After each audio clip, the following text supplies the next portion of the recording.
네, 너무 거창하게 소개를 해 주셔갖고, 지금 등에서 식은땀이 쫙 지금. 우리 서로 좀 축복할까요? 앞뒤 좌우에 계신 분들 바라보시면서 제 곁에 앉아주셔서 감사합니다. 예, 서로 축복하겠습니다.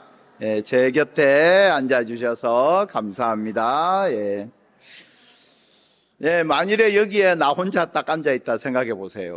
얼마나 힘들겠습니까? 그렇죠? 근데 우리 옆에 같이 은혜 받고 함께 말씀 나눌 수 있는 지체가 있다는 것 너무너무 큰 복이고 은혜인 줄 믿습니다. 네, 오늘 또 찬양팀 너무 찬양을 힘있게 해 주셔서 제가 깜짝 놀랐어요. 이게 안양 사람들은 좋은 걸 먹나 목소리에 힘이 있나 그런 생각을 했습니다. 너무 은혜로운 찬양 감사하고요. 또 오늘 화요일 저녁 시간 사실 시간 내는 것 쉽지 않은데 이렇게 참석해 주셔서 참 감사합니다. 특별히 우리 안양 대강교회는 안양 지역에서 매우 건강한 교회, 또 지역사회를 잘 섬기는 교회로 또 다음 세대에 대한 비전을 가지고 있는 그런 교회, 또 우리 이병수 목사님 오셔서 목회를 열심히 하셔서 더욱더 꿈과 비전이 많은 그런 교회 강단에서 또 말씀 나눌 수 있게 해주신 주님 은혜 감사하고요. 또 허락해 주신 우리 담임 목사님 또 당회 우리 장로님들께도 또 감사의 말씀드립니다. 이전에는 사진을 요즘은 다 핸드폰으로 페이스북으로 사진들을 이렇게 보고 폰으로 이렇게 보지 않습니까? 그렇죠? 이전에는 사진을 이렇게 찍으면 꼭 인화를 했죠. 사진을 이렇게 소풍 가서 사진을 받으면 제일 먼저 누가 눈에 들어오죠? 단체 사진을 받았다. 그러면 누구 얼굴이 제일 먼저 들어오죠? 자기 얼굴이, 그렇죠? 위오나 고오나 내 얼굴은요 기가 막히게 눈에 싹 들어와요. 이전에 운동회를 가면 운동회에서 운동장에 아이들이 500명, 600명 이렇게 막 놀잖아요. 부모님들은 스탠드에 이렇게 앉아서 그 많은 아이들 중에서 자기 애를 금방 찾아요. 누가 가르쳐 줄 필요도 없어요. 금방 찾아요. 우리가 사람은요 근본적으로 자기중심적인 거죠. 사람은 근본적으로 자기중심적이어서 사진을 이렇게 막 봐도 사진이 참 멋지게 사진이 나왔어요. 단체 사진이. 근데 내 얼굴이 좀 이상하게 나왔다. 그러면 그 사진 보기 싫어요. 아무리 그 사진에 목사님 얼굴이 멋있게 나와도 내 얼굴이 반만 나왔어. 여러분 그런 사진 갖고 있겠습니까? 안 갖고 있어요. 다 자기 얼굴 잘 나온 것만 갖고 있다니까. 그리고는 이야기를 해요. 야, 이 사진 참 잘 나왔다. 사진이 잘 나온 게 아니고 자기 얼굴이 잘 나온 거죠. 사람은요 근본적으로 그렇게 자기 중심적일 수밖에 없다는 거예요. 그래서요 언제나 내가 세상의 중심인 거예요. 그 말을 뒤집어서 놓고 생각해 보면 내가 세상의 중심이라는 말은 내가 바뀌면 세상이 바뀐다는 겁니다. 우리는 이 세상이 왜 안 바뀔까? 이 세상은 왜 이렇게 그대로일까? 염려합니다. 그런데 세상이 왜 안 바뀔까 염려하시지 말고 나는 왜 안 바뀔까? 그것이 저와 여러분이 영혼을 기울여서 염려하고 묵상하는 중요한 주제가 될 수 있기를 축복합니다. 내가 바뀌면요 가정이 바뀝니다. 내가 바뀌면 우리 교회도 더 좋아져요. 내가 바뀌면 일터가 바뀌고요. 내가 바뀌면 나라가 바뀝니다. 우리가 자꾸만 원인을 딴 데서 찾으려고 하니까 아무것도 안 바뀌는 것 같아. 근데 사실은요 나도 하나도 안 바뀌었어. 그럼 뭐가 바뀌겠습니까? 어쩜 세상이 지금이나 10년 전이나 똑같냐? 하나도 안 바뀐다. 그렇게 말하는 자기 자신은 얼만큼 바뀌었습니까? 내가 안 바뀌는데 어떻게 세상이 바뀌고, 내가 안 바뀌는데 어떻게 교회가 바뀌고, 내가 안 바뀌는데 어떻게 나라와 민족이 바뀝니까? 안 되는 거죠. 그래서 오늘 이 말씀을 같이 나누면서요, 제가 뭐 딱 보셔도 알겠지만 이게 답이 좀 나오잖아요. 우리 이병수 목사님 얼마나 고상하고 이렇게 점잖고 딱 하잖아요. 저는 이게 제가 숨길 수가 없어요. 이게 목소리도 좀 이게 별로 목사님 같지 않고, 이 경상도 억양이 또 막 세 같고요. 저는 제가 제 설교를 저 모니터를 하거든요. 무척 고통스러워요. 나는 목소리가 왜 이렇게 촌스러울까? 왜 이렇게 목소리가, 제가 저희 교인들한테 자주 그런 말 해요. 우리 교인들이, 목사님, 그냥 이야기 좀 그만하시라고 뭐 그러는데, 아니, 목소리도 그렇게 막 거룩하지도 않고, 그래서 항상 그런 게 저는 불만이었어요. 그런데요, 제가 한 가지 믿는 것 딱 한 가지 있습니다. 제가 말도 고상하게, 그럴듯하게, 멋있게, 좋은 억양으로 이렇게 할 수 있는 재주는 없지만, 제가 믿는 것은 우리를 살리신 하나님의 말씀에는 나를 살릴 수 있는, 나를 변화시킬 수 있는 능력이 있다는 겁니다. 그래서 오늘 함께 말씀을 나누는 가운데서 이 말씀이 너무너무 잘 아는 단순한 말씀이지만 나를 바꾸는, 내가 바뀌어야겠다라는, 내가 바뀔 수 있겠다라는 말씀이 내 속에 들어오면 여태까지 10년, 20년, 30년, 40년 안 바뀌던 내 인생도 변화되고 새로워질 수 있겠다라는 거룩한 꿈과 기대가 우리 속에 임하게 되기를 축복합니다. 그리고 그것은 사람의 말재주로 되는 게 아니고 하나님의 말씀 자체가 가지고 있는 능력이에요.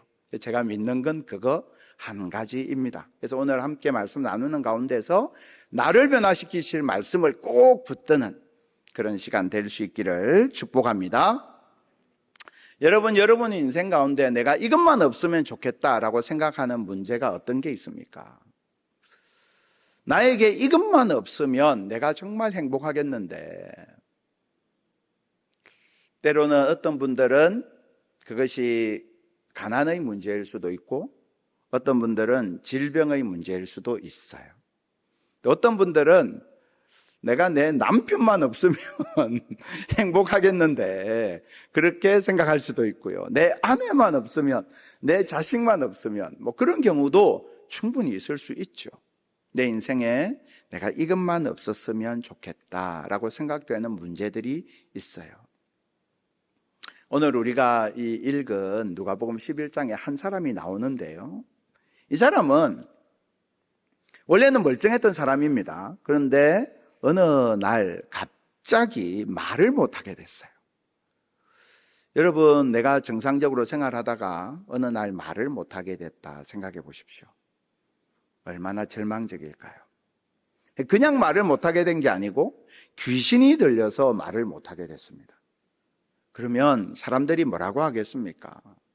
그냥 말을 못하게 됐으면, 사고로 말을 못하게 됐으면 동정이라도 하겠죠. 근데 귀신이 들려서 말을 못하게 됐어요. 그러면 어떻게 될까요? 사람들이 피하겠죠. 사람들의 기피의 대상이 되겠죠. 말을 못하는 것도 고통스러운데 사람들에게 외면당하는 그 인생이 얼마나 비참한 인생이겠습니까? 어느 날 예수님께서 이 사람에게 찾아오셨어요. 그리고 이 사람을 위해서 기도할 때 귀신이 떠나가고 입술이 열렸어요. 오늘 본문에 보면, 우리가 다 읽지는 못했는데요, 본문이 길어서 14절에 보면 이렇게 되어 있습니다. 말 못하는 사람이 말한지라, 이렇게 되어 있어요. 놀라운 일이 일어난 거죠. 말을 하게 되었다. 근데 얼마나 기쁜 일입니까? 그죠? 그래서 그 다음에 보시면 함께 있던 사람이 놀랍게 여겼다. 그것이 당연한 반응이죠. 깜짝 놀랐다는 거예요. 그런데요, 그 뒤에 보시면 그 중에 어떤 사람은 예수가 바알세불이라는 귀신의 왕을 힘입어서 이 사람을 말하게 만들었다. 이렇게 말했습니다. 그러니까 귀신 들려서 말을 못하게 됐다라고 했는데 더 큰 귀신이 얘가 말을 하게 만들었다. 그러니까 이 말하게 된 사람의 입장에서는 얼마나 더 당황스러울까요? 또 어떤 사람은 예수님께 말합니다. 더 큰 기적을 보여라. 그러니까 지금 한 사람이 말을 못하던 사람이 말을 하게 됐으니까 엄청난 기적이 일어난 거잖아요. 근데 그 사람을 가운데 놓고 갑론을박이 벌어진 거예요. 얼마나 참 힘들고 혼란스러운 상황이었을까.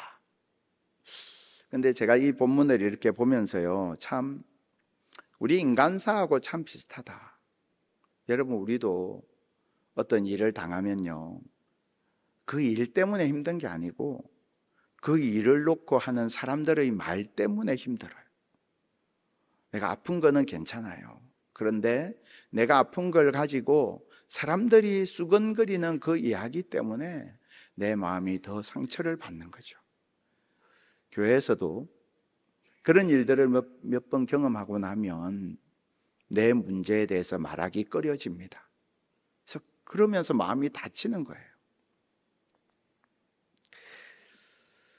우리가 실제로 살아가는 우리 삶의 모습이 그래 성경에 그대로 담겨 있던 거죠. 2018년도에 출판된 책 중에요, 이런 책이 있습니다. 제목이 무례한 사람에게 웃으며 대처하는 법. 무례한 사람들이 있잖아요. 무례한 사람들에게 웃으며 대처하는 법. 근데 이 책의 부제가 재밌어요. 부제는 이렇습니다. 인생 자체는 긍정적으로, 개소리에는 단호하게. 이게 이 책의 부제예요. 인생은 긍정적으로 사는데 사람들이 쓸데없는 소리 하면 단호하게 NO라고 말할 수 있어야 된다. 사람들이요, 이 책의 부제만을 보고도 사람들이 막 힐링을 얻는 거예요. 그래, 그렇지. 나의 주변에 나에게 이러쿵저러쿵 말하는 얼마나 많은 사람들의 이야기가 있습니까? 그런 것들에 대해서 쓸데없는 소리 하지 마, 이렇게 단호하게 말하라는 거죠. 실제로 우리 인생에 그런 경우가 참 많다는 거예요. 우리가 여러분, 사람들의 말, 인정과 칭찬의 말 듣기 좋죠. 그런데 그것에 내가 목을 매는 순간 내 인생은 더욱더 어려워지는 경우들이 매우 많이 있다는 거죠. 자, 한 사람이, 말을 못하던 사람이 말을 하게 됐습니다. 그 사람 주변으로 굉장히 많은 설왕설래가 있었습니다. 그런데요, 그 뒤에 보면 또 다른 이야기가 등장해요. 예수님께서 이 사람의 말을 할 수 있도록 고쳐주신 뒤에요, 비유의 말씀을 주십니다. 사람들이 바알세불, 귀신의 왕의 힘을 입어서 이 사람의 말하게 했다라는 그 이야기에 대해서 예수님께서 뭐라고 말씀하시느냐 하면 17절에 보시면 스스로 분쟁하는 나라마다 황폐하여지며 스스로 분쟁하는 집은 무너지느니라. 스스로 분쟁하는 집, 스스로 분쟁하는 나라. 서두에 말씀드렸던 것처럼 이런 생각 저런 생각이 뒤죽박죽 섞여 있는 그런 이 시대의 모습을 우리에게 말하고 있는 것입니다. 우리는 어떻습니까? 내 마음속에 하루에도 수천 가지 수만 가지 생각이, 이런 생각 저런 생각이 내 마음을 어지럽히고 내 생각이 이런 생각 저런 생각으로 늘 왔다 갔다 하는 가운데에서 잠 못 이루는 밤을 우리가 보내곤 한다는 겁니다. 여러분의 마음은 스스로 분쟁하는 집, 스스로 분쟁하는 나라와 같지 않습니까? 우리의 인생 가운데에 그런 마치 사사시대와 같은 여러 가지 생각들이 내 안에 섞여 있어서 내가 어떻게 해야 할지, 내가 어디를 향해서 가야 할지 알 수 없는 그런 혼란을 경험하곤 하는 것이죠. 그런 우리에게 예수님께서 말을 걸어오고 있어요. 정반대의 상황이 등장합니다. 24절 이후를 보면요, 한 사람 속에 귀신이 있었어요. 이 귀신이 떠나갔어요. 그리고 나서 그 귀신이 다시 그 집에 돌아와 보니까 25절에 보시면 가서 보니 그 집이 청소되고 수리되었거늘 이렇게 돼 있죠. 귀신이 떠나갔다가 다시 왔더니 그 집이 청소되고 수리되었다라는 겁니다. 그래서 어떻게 하느냐? 더 악한 귀신 7을 데리고 들어왔다라고 말씀해요. 귀신이 쫓겨나기 전보다 더 어려운 상황이 되어버린 것이죠. 이 장면을요, 마태복음 12장 43절, 45절 사이에 보면 이런 말씀이 있습니다. 44절만 한번 볼까요? 이에 이르되 내가 나온 내 집으로 돌아가리라 하고, 누구 말이죠? 귀신의 말이죠. 와보니 그 집이 비고 청소되고 수리되었다. 그 집이 비고라고 했는데요, 영어 성경에 보면 unoccupied, occupy가 이렇게 점령하다, 차지하다라는 뜻이잖아요. 근데 그 집이 unoccupied, 주인이 없었다. 그 집에 주인이 없는 집이었다 라고 표현되어 있습니다. 그 집이 청소되고 수리된 것이 문제가 아니고 그 집에 주인이 없었다라는 거예요. 그 집에 주인이 없었다. 주인 없는 집에 가보셨습니까? 도시 계획을 한다고 해서 주인이 다 떠나가 버린 집, 골목을 가보면 그야말로 유리창이 다 깨져 있고 곳곳에 마당에 휴지가 수북이 쌓여 있고 문이 삐그덕삐그덕 소리가 나고 너무너무 무섭고 얼씬연스럽습니다. 주인이 없는 집의 모습은 그런 것입니다. 제가 이전에 섬겼던 교회에 노 권사님이 계셨습니다. 이분이 신앙생활 참 열심히 하셨는데요, 연세가 들면서 약간 정신이 좀 흐려지셨어요. 그래서 어느 날 이렇게 보니까 이 권사님이요, 새벽에도 나가고 낮에도 나가고 밤에도 나가고 늘 집을 나가시는 거예요. 나가셔서 뭘 하느냐 이렇게 가만히 보니까 오늘은 저 집 앞에 있는 쓰레기를 주워오시고 또 내일은 또 다른 집 앞에 있는 쓰레기를 주워오시고 밤에도 나가서 옆집에 있는 쓰레기를 또 주워오시고 쓰레기를요 집에다가 다 주워와서 쌓고 있는 거예요. 제가 맡은 교구였기 때문에 신방을 갔어요. 허름한 주택이었는데 권사님 하고 불렀더니 대문이 열려 있어요. 대문을 이렇게 열었는데요, 마당에 쓰레기가 꽉 쌓여 있는 거예요. 현관까지 들어는 가야 되니까 현관까지 가는 통로만 좀 청소가 돼 있는 거죠. 그래서 이제 그 통로를 딱 들어갔어요. 그리고는 이제 거실 문을 딱 열었는데 제가 깜짝 놀랐어요. 제가 권사님 불렀더니 안에서 예 대답을 하시는데요, 소리만 들리고 권사님이 안 보여. 그리고 제 눈앞에 들어온 거는 거실을 가득 채운 쓰레기, 거실의 천장까지 쓰레기가 가득 차 있는 거예요. 권사님은 거기 파묻혀서 보이지도 않아요. 제가 권사님, 이 쓰레기 이거 치워야 됩니다. 여기 병균도 있고요, 여름 되면 파리도 막 붙고요, 권사님 건강에 해로워서 이거 안 돼요. 권사님이 한사코 안 된다는 거예요. 이게 너무너무 중요한 거다. 이거 여기 얼마나 중요한 게 많은데 이거 절대 못 버린다는 거예요. 설득을 하다가 안 돼서 제가 구청에 전화를 했습니다. 여기 노인분이 한 분 사시는데 이 노인분의 건강을 위해서라도 이 쓰레기 좀 치워주십시오. 그래갖고요, 구청에서 이제 직원들이 나왔어요. 용달차하고 가지고 나왔어요. 그 쓰레기를 이제 하나씩 끄집어내는 거예요.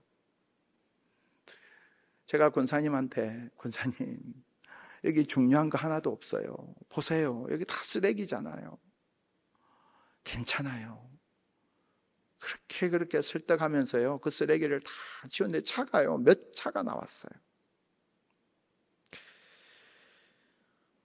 여러분, 주인 없는 집, 주인이 제대로 그 집을 관리하지 못하는 집, 그런 집의 모습은 이런 거예요. 많은 사람들이요, 우리 영혼에도 집이 있거든요. 여러분도 다 영혼에 집이 있단 말입니다. 그런데요, 사람들이 내 영혼의 집을 깨끗이 청소하고 소재하면 된다고 생각해요. 요즘 사람들이 좋아하는 게 뭡니까? 치유잖아요. 힐링이잖아요. 내 집이 너무 더러워. 내 집이 망가졌어.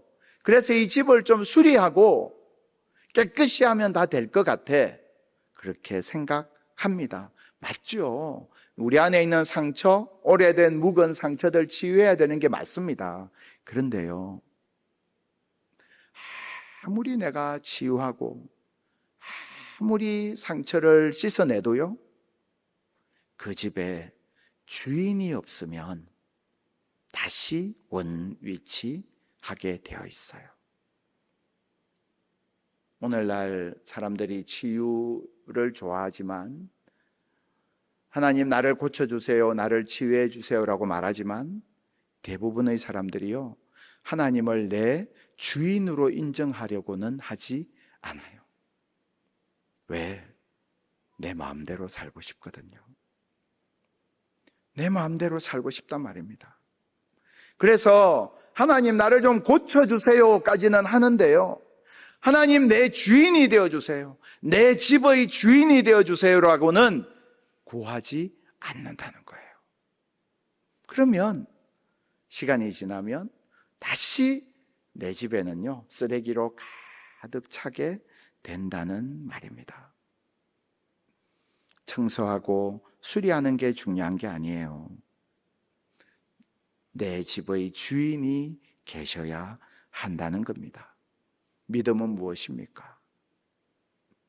믿음은 주인을 바꾸는 겁니다. 많은 사람들은 믿음을 어떻게 생각하느냐 하면 내 머릿속에 있는 내용을 바꾸는 거라고 생각해요. 그래서 교리가 내 머릿속에 들어가면 내가 믿음이 생긴 거라고 생각합니다. 아니에요. 믿음의 본질은 주권 교체, 주인을 바꾸는 겁니다.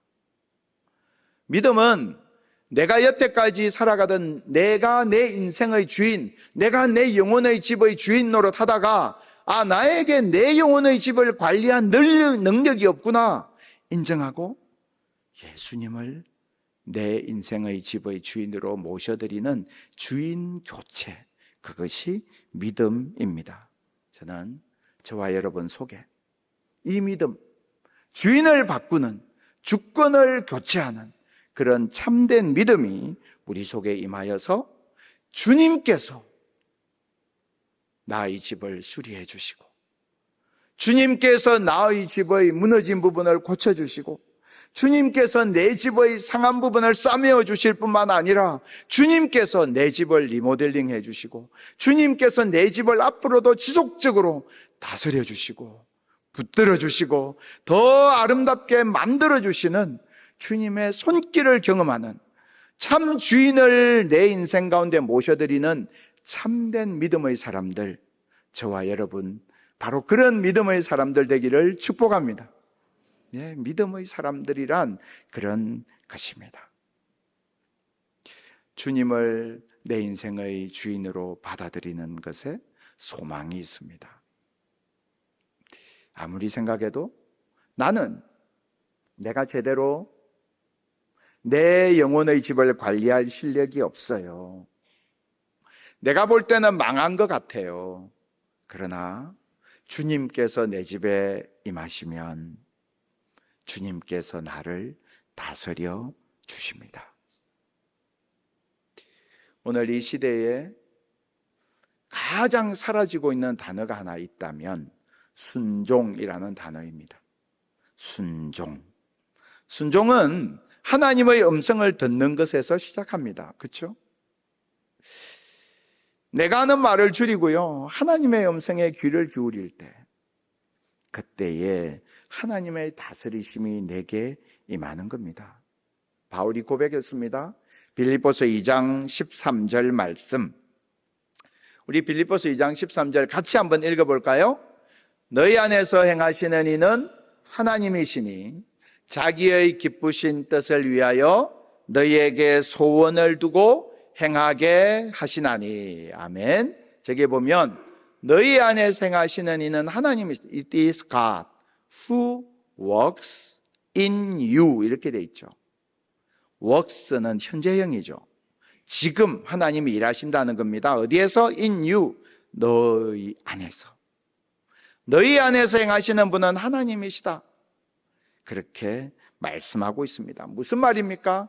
내 영혼의 집을 하나님께 오픈했다는 뜻입니다. 하나님 내 안에서 일하기를 원하시기에 내가 그 하나님께 내 영혼의 집의 문을 열고 주님 내 안에 들어오셔서 나를 다스려 주십시오. 하나님께 내 마음을 맡기고 하나님께 내 감정을 맡기고 하나님께 내 삶을 맡기고 하나님 내 안에서 일하여 주십시오. 주님 앞에 고백한다는 뜻입니다.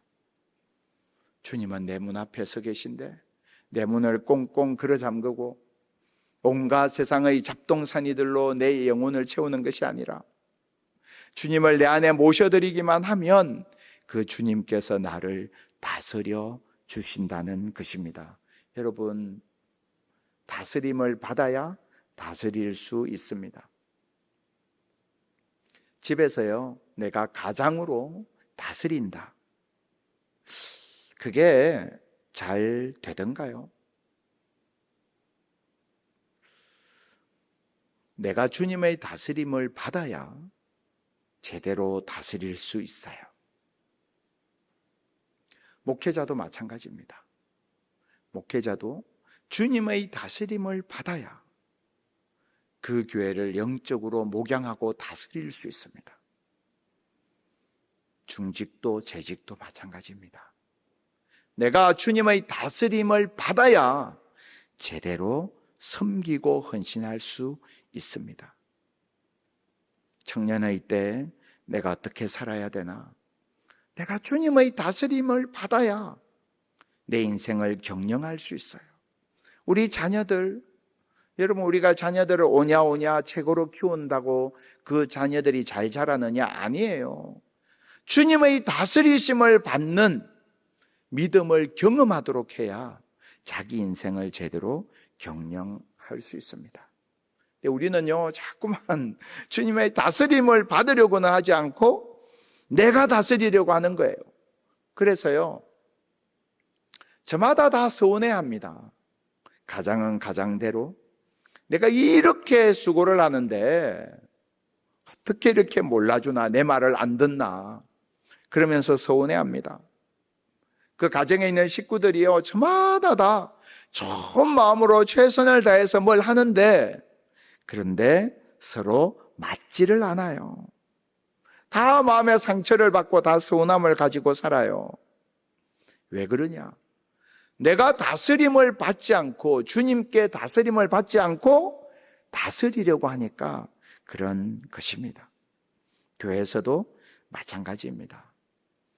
내가 재직으로 내가 맡은 일을 감당하고자 할 때요, 이 부분에 있어서 주님 나를 다스려 주십시오. 하나님 앞에 그 고백, 그 기도, 그 결단, 그것이 우리에게 필요하다는 것입니다. 이 부분에 있어서요, 우리가 결단하는 게 중요해요. 저는 제가 아들이 셋이 있습니다. 이제 신방을 이렇게 가면서 교인들하고 이야기하다가 제 아들이 셋입니다 이러면 교인들이 엄청 불쌍한 눈으로 봐요. 엄청 걱정스러운 눈으로 저 얼굴을 한번 봤다가 저희 아내 얼굴을 한번 봤다가 이러면서 참 힘드시겠다. 네, 아들이 셋 있는데요, 제가 저희 부부가 다 생일이 12월이거든요. 생일이 다가오면 우리 아이들에게 꼭 이야기해요. 미리미리 제가 이야기합니다. 얘들아, 엄마 아빠 생일이 이제 며칠 남았네? 선물 준비는 잘 돼가니? 이렇게 물어봐요. 아이들이요, 고3 때 막 공부한다고 바쁠 때도 애들한테 제가 물었어요. 얘들아, 야자한다고 바쁘긴 한데 선물 준비는 잘 돼가냐? 물어요. 약간 아빠로서의 자존심 상하게 좀 약간 그 체면이 깎이는 것처럼 느낄 수도 있는데요, 저는 그렇게 생각 안 합니다. 꼭 물어봐요. 미리 물어봐요. 근데 이제 제가 보면 딱 알잖아요. 얘들이 지금 돈이 없는데, 그러면 제가 슬쩍 용돈도 따로 줘요. 편지를 안 쓴 것 같아. 그럼 제가 물어봐요. 야, 너 편지는 쓰고 있냐? 물어봐요. 아빠가 너무나 좀 추잡스러운 것 아니냐? 아니요. 저는 꼭 물어보고요. 그래서 선물을 꼭 받아냅니다. 왜냐하면 제가 아이들한테 심어주고 싶은 게 있거든요. 내가 아무리 바빠도, 내가 아무리 힘들어도, 내가 아무리 이것저것 정신없어도 부모님 생신은 내가 챙겨야 돼 라는 걸 심어주고 싶은 거예요. 아들 셋 중에 밑에 아이 둘이 쌍둥이에요. 그 아이들이 작년에 다 군대를 갔습니다. 근데 이제 작년 12월이 이제 다가온 거예요. 작년 12월이 이제 저하고 저희 아내 생일이니까. 근데 제가, 아무리 제가 그래도 군대에 있는 애한테, 야, 생일 선물 잘 돼가냐, 이건 아니잖아요. 그래서 그냥 있었어요. 근데 그 큰 아들이 있거든요, 형님. 그 형님이 밑에 쌍둥이들하고 단톡방을 만들었나 봐요. 그리고는 자기들끼리 막 이야기를 한 것 같아요. 그래갖고요, 그 군인 월급 모아갖고요, 꽤 그럴듯한 선물을 했더라고요. 엄마한테 하고, 그 다음에 그 뒤에 제 생일이었는데 제 생일 때도 또 몇십만 원짜리 선물을 세 명이서 모아서, 군대 그 월급 얼마 된다고 그거 모아갖고요, 그걸로 선물을 한 거예요. 그때 제가 받은 그 생일 선물이 요 넥타이예요. 이게 그 무료 에르메스예요. 무료 에르메스. 이거 산다고요. 이게 명품 매장에 가서 그 큰아들이 줄 서서 기다렸대요. 저희는 그런 거 안 사서 잘 모르는데 명품 매장은 또 한 번에 많이 못 들어간다면서요. 뭐 인원 제한이 있대요, 또. 그래서 앞에 기다렸다가 들어가서 샀대요. 저는, 근데 이거 받으면 제가, 야, 기분 좋다, 명품 받아서 좋다, 이러겠어요? 아니잖아요. 아휴, 쟤들이 돈이 뭐 있다고. 그래서 걔들한테 받은 것보다 몇 배로 더 주죠. 근데 제가 심어주고 싶은 건, 우리가 해야 되는 건 해야 된다는 거예요. 그 아이들이 아무리 어떤 상황 가운데 있어도 중요한 건 중요한 거다. 그거를 심어주고 싶은 거예요. 그러면서 이 아이들이요, 뿌듯해하는 거예요. 그리고 편지도 내가 늘 편지 썼냐 물어봐 놓으니까 군대에서 편지를 쓴 거야, 또 애들이. 그래서 편지도 제가 받고요. 그러면서 제가 알게 된 게 그거예요. 우리가 미리 뭔가를 결정을 하면 내 인생에 혼란이 없는 거죠. 내가 미리 이 부분을 결정을 딱 하고 이건 되는 거야, 이건 안 되는 거야 라고 미리 결정해 놓는 게 얼마나 중요한지를 배우는 거죠. 여러분, 우리가 주님의 다스리심을 받는다라는 건 그런 겁니다. 주님의 다스리심을 받는다라는 것은요, 내가 상황을 봐서 괜찮으면 하고 안 괜찮으면 안 하고 기분 좋으면 하고 기분 수틀리면 안 하고 이런 게 아니란 말이에요. 내가 주님의 다스리심을 받는다는 건 하나님 앞에 이건 내가 해야 되는 거니까 내가 한다. 하나님께서 내게 맡기신 사명이니까 이건 내가 하는 거야 라고 미리 결론을 딱 내리고 시작하는 거예요. 그러면요, 인생의 혼란이 줄어들어요. 근데 실제로요, 사람이 왜 스트레스를 받는지 아십니까? 미리 정해놓은 게 없을수록 스트레스를 많이 받아요. 미리 정해놓은 게 그 인생에 딱딱딱 있으면 스트레스 받을 일이 적어집니다. 이것저것 내가 막 새롭게 고민할 일이 적어져요. 주님의 다스리심을 받는다는 건 그런 겁니다. 제가 보니까 교회에서도 그렇더라고요. 교회에서도요, 헌금 생활도 그렇고 봉사 생활도 그렇고 그렇더라고요. 우리 성도님들 이렇게 보면 정말 도저히 이분은 뭘 봉사할 여건이 안 돼요. 도저히 뭘 헌금을 할 형편이 안 돼요. 그런데요, 깜짝깜짝 놀랄 때가 많이 있습니다. 본인들이 미리 딱 결정을 하고 있는 거예요.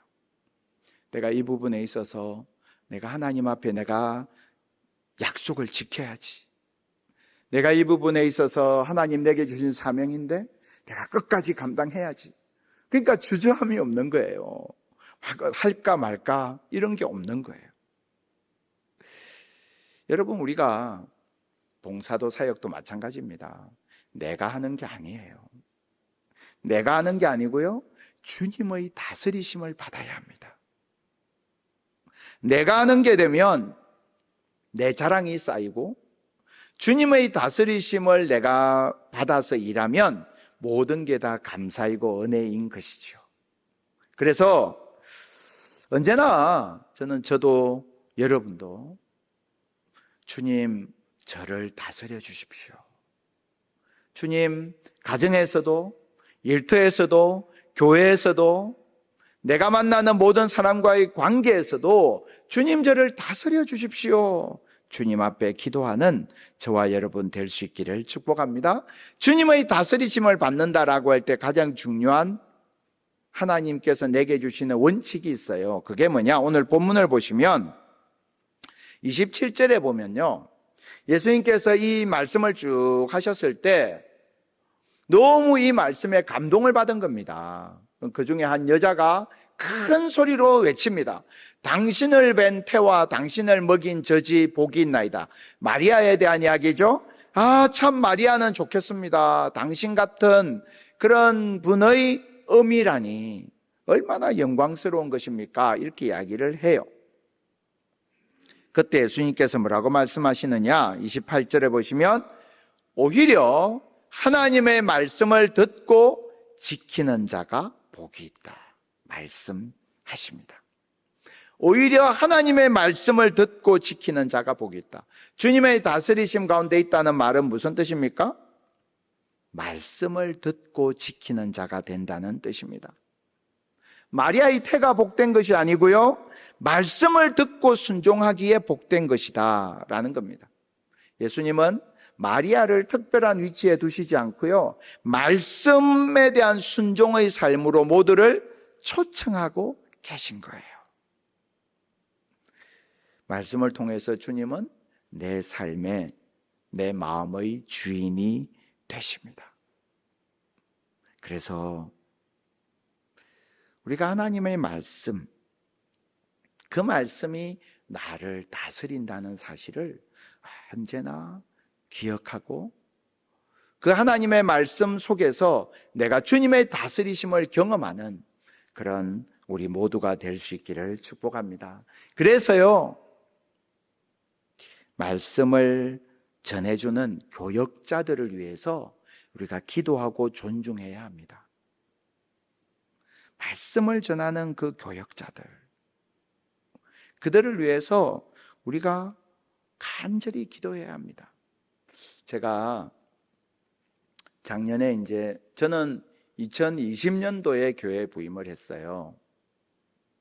그리고 그때가 코로나 시작하고 시작 중이었으니까 그래서 가정 신방을 할 수가 없었습니다.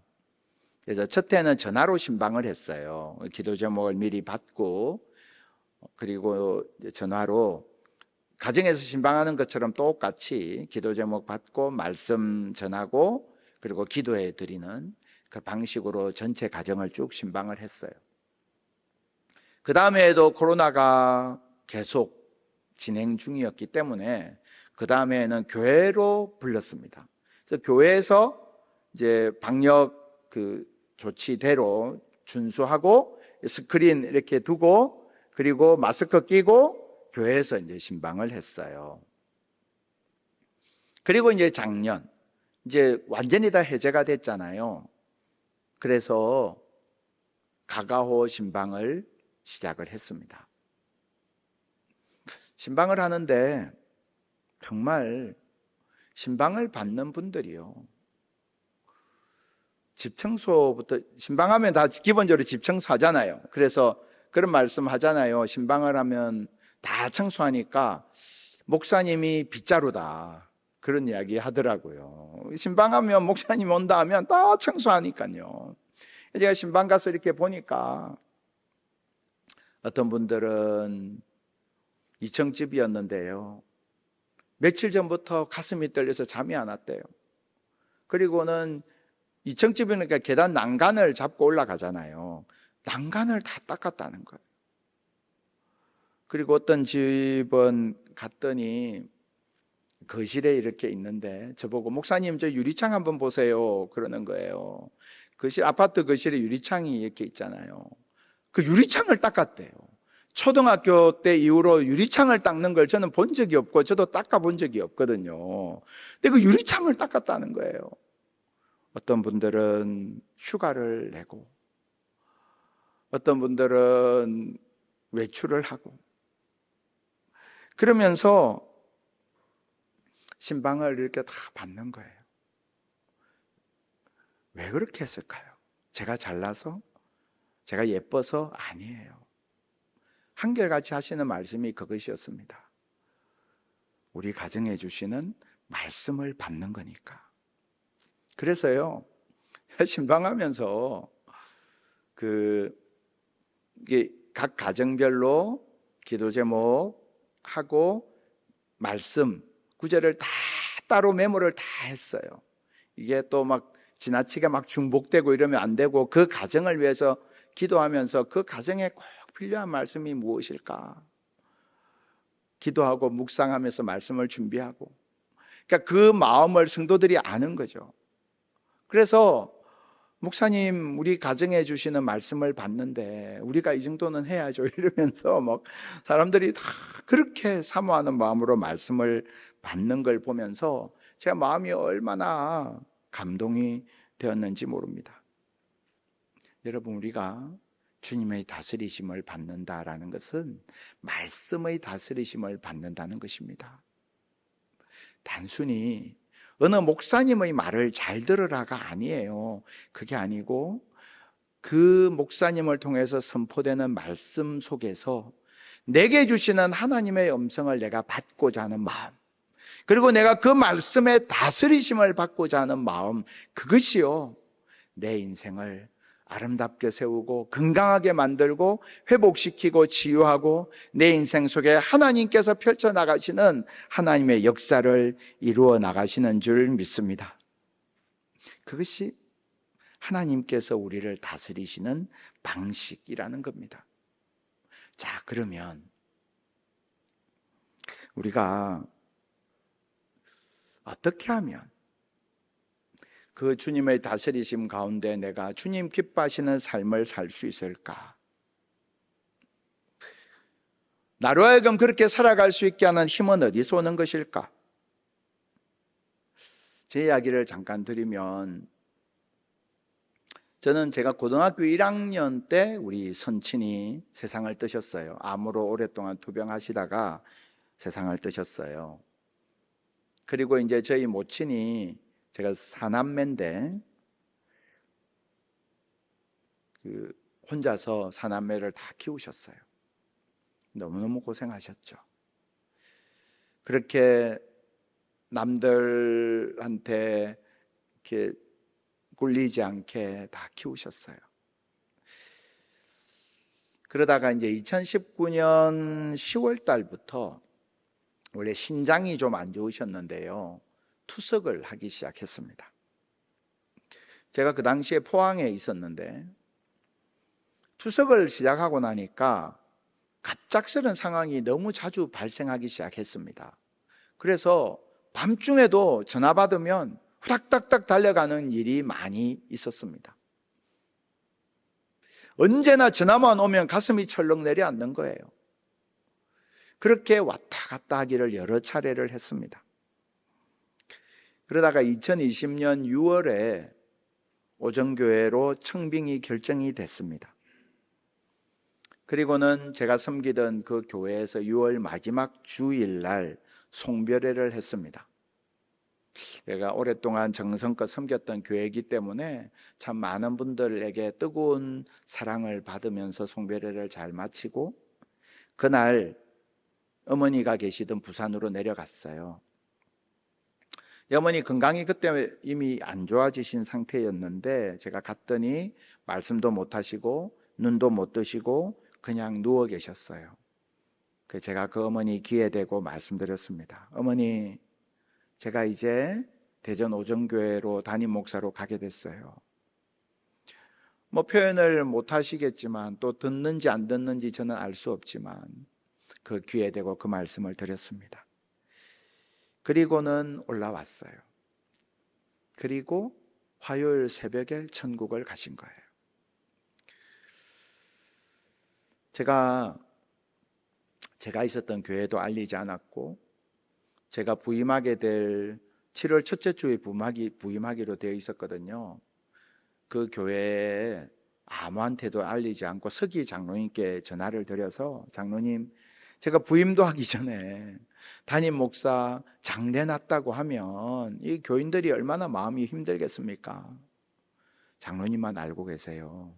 전화로 당부를 드렸습니다. 근데 이제 그 교회 장로님들이 다 오셨어요. 같이 다 오셔서 조문해 주시고 감사했죠. 화요일 날 돌아가시고 목요일 날 발인을 딱 끝내고 금요일 날 하루 준비를 하고 토요일 날 대전으로 가서 그 주일에 부임 취임 예배를 드렸어요. 제가 장례식장에서 어머니 영정사진을 이렇게 보고 있었습니다. 그 영정사진은 살아생전에 제가 저희 아내랑 같이 어머니께 내려가서 제가 가지고 있었던 카메라로 찍어드렸던 그 사진. 겨울이지만 꽃이 핀 꽃밭 앞에서 찍어드렸던 그 사진으로 영정사진을 삼았어요. 참 아름다운 컬러로 이렇게 뽑아서 참 아름답더라고요. 영정사진을 앞에 딱 두고 이제 그 주일이면 가서 대전에 가서 첫 취임 설교를 해야 되는 상황이잖아요. 영정사진을 보고 있는데 제 마음속에 어머니의 목소리가 딱 들리는 거예요. 그 목소리는 이런 거였습니다. 순영아, 더 이상 아픈 애미 신경 쓰지 말고 목회 열심히 해. 더 이상 나 병간호 한다고 왔다 갔다 정신없이 하지 말고 그 교회 교인들 최선을 다해서 사랑해줘. 그 목소리가 제 마음에 확 들어왔어요. 제가 그 주에 교회에 가서 그대로 말씀드렸어요. 제가 사실은 이틀 전에 발인하고 지금 왔다고. 그런데 우리 어머니 제 마음에 남기신 이 목소리를 나는 어머니의 유언으로 삼고 내가 여러분들 최선을 다해서 사랑하겠다고.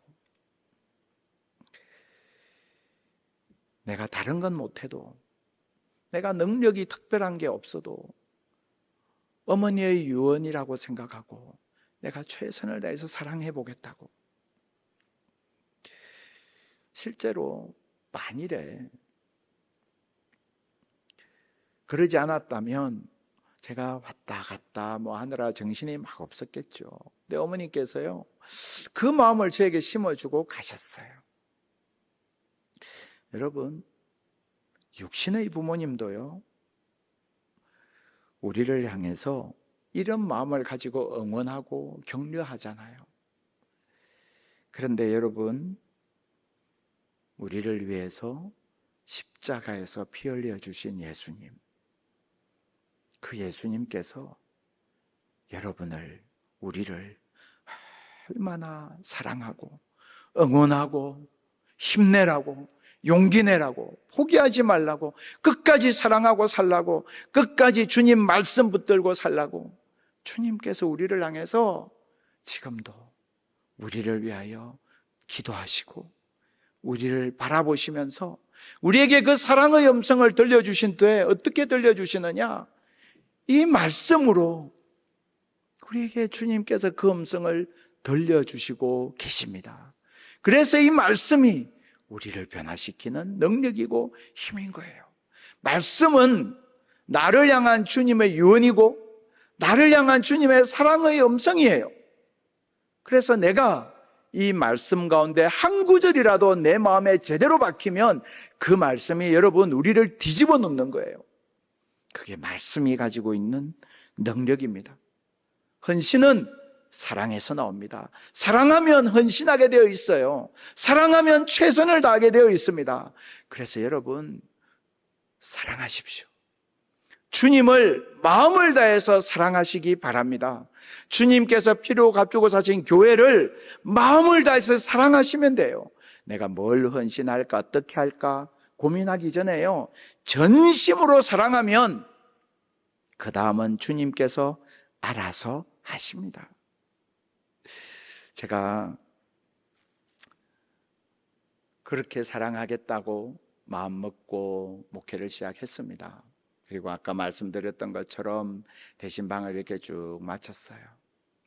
작년 12월 30일까지 대신방을 딱 마치고 31일 송구 영신 예배가 딱 된 거예요. 그 전날까지 신방을 했으니까 송구 영신 예배가 되어서 예배를 다 드리고 제가 우리 교회 교역자 장로님들 또 은퇴원로 장로님들 다 앞으로 나오라고 해서 축복하고 성도들을 위해서 또 축복하고 은혜스럽게 송구영신 예배를 잘 마쳤어요. 그래서 제가 마지막으로 이렇게 멘트했습니다. 자, 이제 다 마쳤으니까 로비에 내려가서 차 한잔 하시고 이제 가시면 되겠습니다.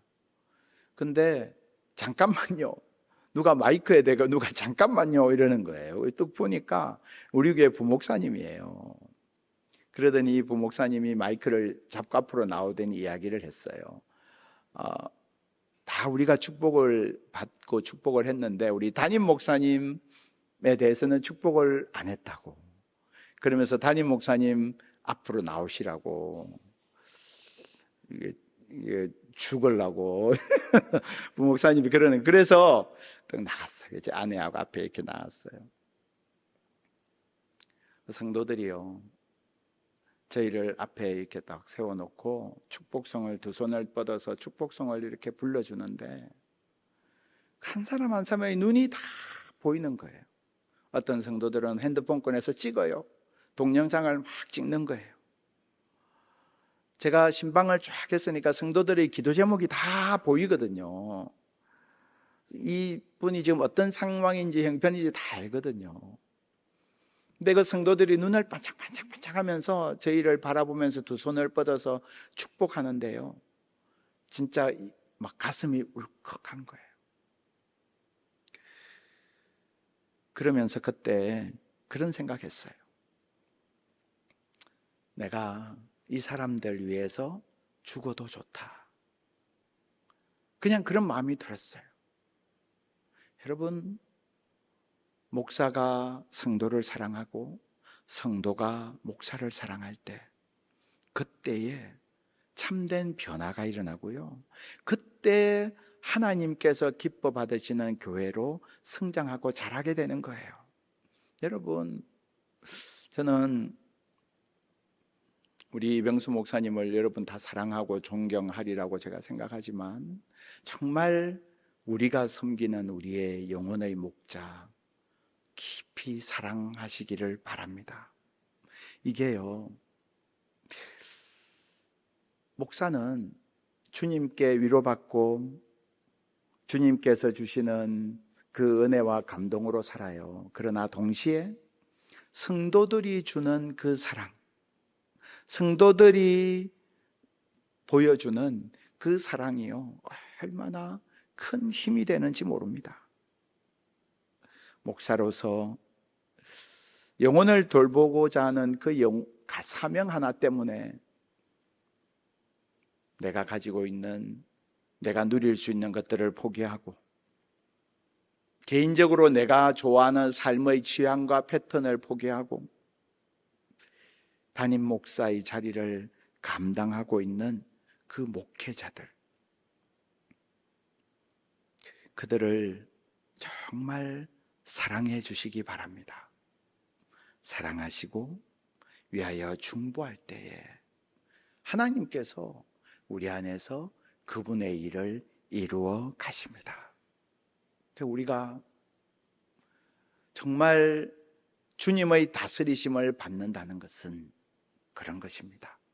하나님의 말씀이 내 마음과 생각을 다스리고, 하나님의 말씀이 나의 병든 집을 고치고, 그 하나님께서 내게 주신 사랑 때문에 내 안에 사랑이 뜨거워지고, 사랑하니까 헌신하고, 사랑하니까 희생하고, 사랑하니까 양보하고, 사랑하니까 충성하고, 사랑하니까 기도하고, 그렇게 내가 사랑 안에서 살아갈 때에 하나님께서 부족하고 연약한 우리를 통해서 하나님의 놀라운 일들을 우리 가운데 펼쳐 나가시는 줄 믿습니다. 우리가 오늘 하나님 앞에 함께 고백하는 시간이 되기를 원합니다. 주님, 저를 다스려 주십시오. 내 영혼의 집에 들어오셔서 저를 다스려 주십시오. 여러분, 지금 혹시 부서지고 망가져 있습니까? 지치고 힘이 들어서 포기하고 싶습니까? 그런데 여러분, 주님께서 내 집에 들어오시면 내게 소망이 있습니다. 주님께서 나를 고쳐주시면 내가 살아납니다. 주님께서 내 집에 임하시면 내가 어디로 가야 할지, 무엇을 해야 할지 알게 됩니다. 주님께서 나를 다스려 주시고 내 말과 내 섬김의 자리를 다스려 주십시오. 주님 앞에 기도하는 우리가 될 수 있기를 바랍니다. 교회 일하다가 내가 상처 주지 않도록, 교회 일하는 가운데서 다투지 않도록, 내 모든 사역의 운전대를 주님께서 다스려 달라고 하나님 앞에 기도할 수 있기를 바랍니다. 나를 위해서 피 흘려 주신 그 주님, 그 주님을 진심으로 사랑하는 저와 여러분 될 수 있기를 바랍니다. 그 사랑으로 교회를 세우셨고, 그 사랑으로 나를 이 교회의 지체로 세워주셨습니다. 그 사랑으로 주님께서 나를 이 자리에 있게 하셨으니 나도 주님의 그 사랑처럼 주님을 뜨겁게 사랑하고, 주님의 피로 값주고 사신 교회를 뜨겁게 사랑하고, 우리 교회에 허락하신 교역자들, 장로님들 뜨겁게 사랑하고, 우리에게 허락하신 목사님 뜨겁게 사랑하고 정말 주님을 사랑하고 교회를 사랑하는 가운데서 우리들 한 사람 한 사람이 하나님의 은혜의 도구로 하나님 앞에 쓰임받는 그런 우리 모두가 다 될 수 있기를 주님 앞에 주님의 이름으로 축원합니다. 주님께서 우리를 그처럼 다스리시고 아름답게 빚어 가실 것입니다. 이 시간에 우리 이 결단을 담아서요, 이 시간 함께 찬양하기를 원하는데, 우리 내 마음의 주를 향한 사랑이 나의 말엔 주가 주신 진리로 나의 눈에 주의 눈물 채워주소서. 우리가 이 시간 함께 정말 주님의 다스리심을 고백하고 주님 앞에 나의 헌신, 나의 사랑을 드립니다. 주님, 내 마음속에 그 사랑을 담아주십시오. 이 시간 그 고백 가지고 함께 찬양하겠습니다.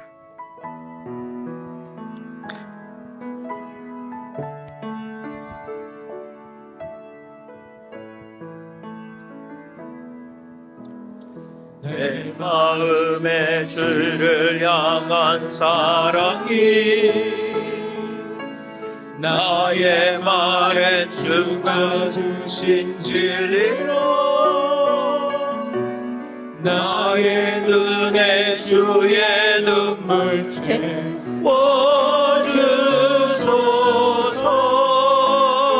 채워주소서. 내 입술에 찬양의 향기가 두 손에는 주를 닮은 섬김이 나의 삶에 주의 은정 남게 하소서. 한 번 더 찬양할까요? 내 마음의 주를 향한 사랑이 내 마음에 주를 향한 사랑이 나의 말은 주가 주신 진리로 나의 눈에 주의 눈물을 채워주시옵소서.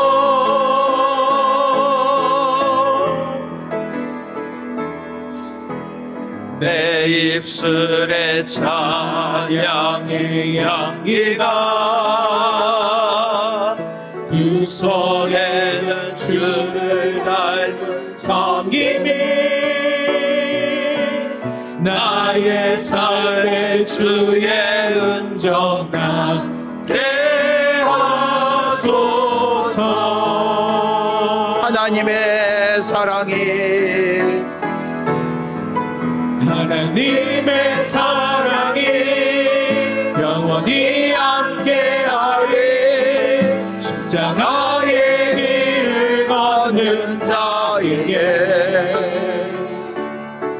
순교자의 삶을 사는 이에게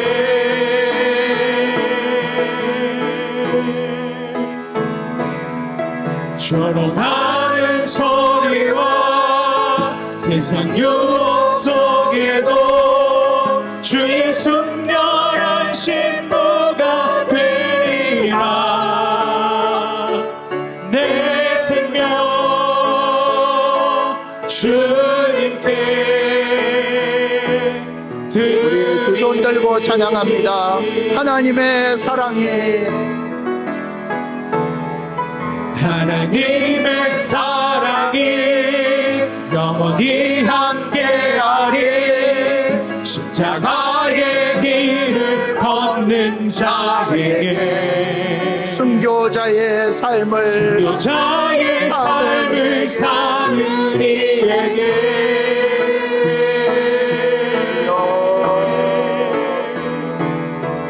조롱하는 소리와 세상 유혹 속에도 주의 순결한 신부가 되리라. 내 생명 주님께 드리리. 내 생명 주님께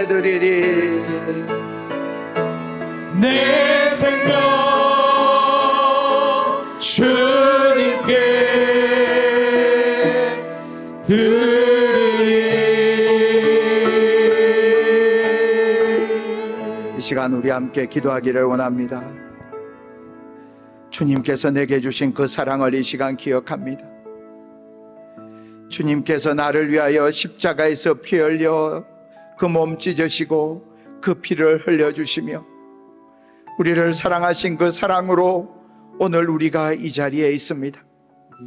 그 주님은 한 번도 우리를 버린 적 없으시고 외면한 적 없으시고 나의 황폐해버린 집, 망가지고 무너져버린 내 집 안으로 주님 들어오셔서 우리 안에서 주님께서 주님의 일을 행하시고 주님께서 우리를 다스려 주십니다. 이 시간 주님 앞에 기도합시다. 하나님, 내 영혼을 다스려 주십시오. 내 인생을 다스려 주십시오. 내 모든 헌신과 봉사와 사역이 주님의 다스리심 안에 있게 해주십시오. 주님의 그 사랑을 기억하고 내가 주님을 최선을 다해서 목숨 걸고 사랑하는 자 되기를 원합니다.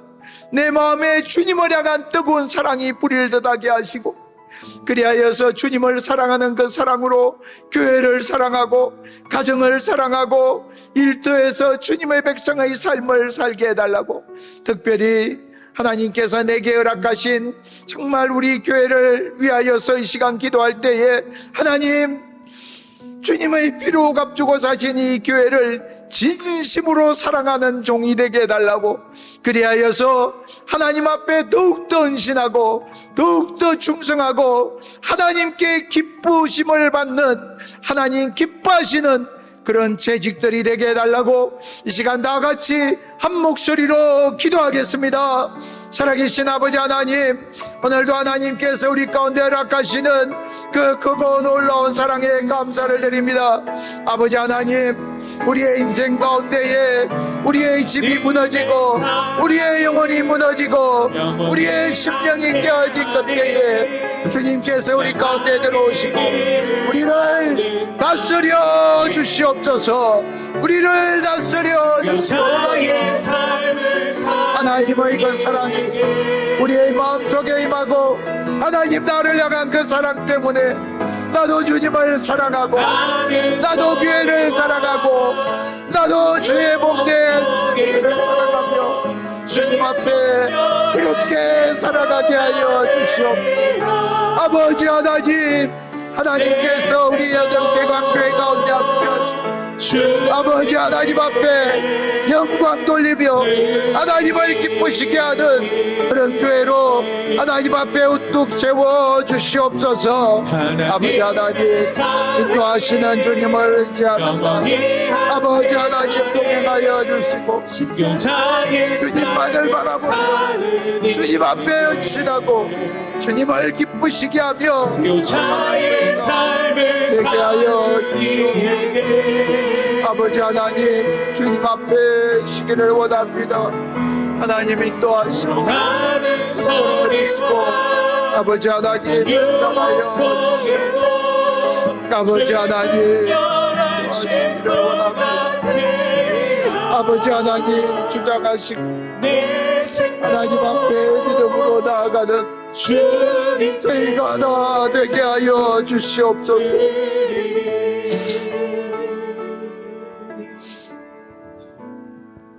사랑하는 주님, 정말 우리의 집이 회파되고 상처 입고 망가졌을 그때에 우리 주님께서 우리 안에 들어오셔서 우리를 고치시고 싸매시고 치유하시고 새롭게 하셔서 우리가 전에 생각하지도 기대하지도 못하였던 놀라운 새 일을 우리 속에 이루어 주시는 줄 믿습니다. 아버지 하나님, 주님 앞에 나아갈 때마다 주님의 그 사랑이 언제나 우리의 가슴을 뜨겁게 하고 주님을 향한 우리의 사랑 때문에 최선을 다하고 헌신하고 눈물 흘리고 충성하며 순종하고 걸어가는 저희 모두가 다 되게 하여 주시옵소서. 아버지 하나님, 안양대강교회 가운데 함께 하시고 하나님, 우리 대강교회가 하나님 앞에 크게 쓰임받는 교회 되게 하시고 살아계신 하나님을 온전히 지역사회에 증거하는 교회, 하나님의 살아계심을 드러내는 교회, 다음 세대가 부릴 듯 일어나는 교회, 하나님의 말씀이 흥황하는 교회, 서로 사랑하되 깊이 사랑하는 교회 되게 하여 주시옵소서. 모든 재직들 가운데 함께 하시고 하나님께서 이들을 다 붙들어 주시고 지키시며 정말 주님의 그 사랑으로 말미암아 날마다 새 힘을 얻고 새 결단을 하고 새 헌신을 하며 주님께 영광 돌리는 귀한 재직들 다 되게 하여 주시옵소서. 주님, 우리를 다스려 주시옵소서. 고백하며 나아갈 때마다 주님께서 최고의 것으로 다스려 주시고 인도해 주시고 간섭해 주시고 가르쳐 주시고 길을 열어 주시고 복 주시고 은혜 주시옵소서. 하나님 함께 하실 것 믿고 감사드리며 살아계신 예수 그리스도의 이름으로 기도드리옵나이다. 아멘.